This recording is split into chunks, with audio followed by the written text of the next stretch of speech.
Руската политика на Балканот е камен во запчаникот на демократските реформи и на евроатлантските интеграции на Македонија, Босна и Херцеговина, Косово и Србија. Предупредува Атлантскиот совет во неговиот документ новата американска стратегија за Западен Балкан. И покрај тоа, авторите на стратегијата, политичките експерти Деймон Вилсон, Сара Беденбо и Дамир Марушиќ велат дека наспроти минатото, исполнето со огромни промени и несигурност, Соединетите држави, Европската унија и Западен Балкан имаат можност за успешна иднина. Ако го сватиме правилно, велат тие, можеме да создадеме и да водиме безбеден и просперитетен Западен Балкан, цврсто вграден на Запад. Но ако го сватиме погрешно, денешната амбивалентност утре може да предизвика криза.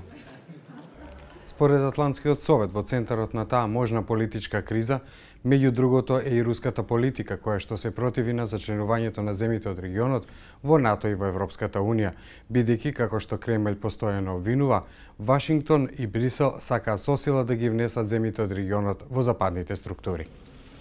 Додека во Србија руската акција е морална поддршка поради историските врски, а во Босна и Херцеговина и во Косово е малигна, во Македонија е потранспарентна и поцинична, стои во документот на Советот.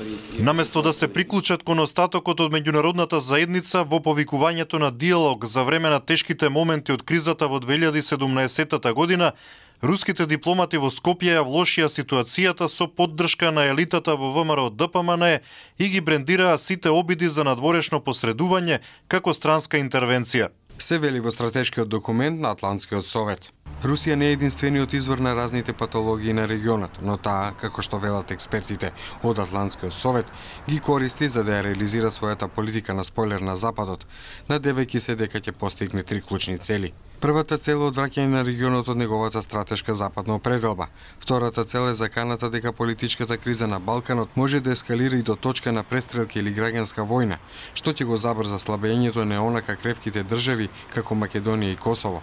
И третата цел, која според подпредседателот на Атлантскиот совет и еден од авторите на овој документ Деймон Вилсон е преседан, бидејќи, како што стои во документот, Москва сака во регионот да направи што поголем неред, за потоа од неа да се бара помош за решавање на токму тој неред.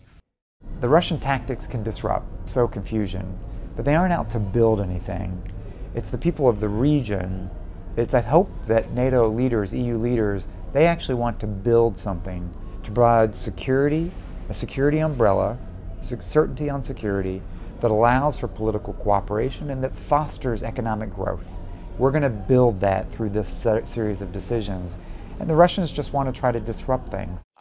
И покрај сето тоа, од Атлантскиот совет велат дека тие навистина веруваат дека еднината на Западен Балкан е на Запад, како што впрочем сите освен Србија го истакнаа ова како стратешка цел. Истото го потврди и американскиот потпредседател Майк Пенс, кој говорејќи на последниот самит на Јадранската повелба, рече дека со нетрпение очекува повторно да се потврди заложбата на Соединетите држави за градење на односи кои ќе ги зајагнат врските меѓу нив, Европската унија и Западен Балкан.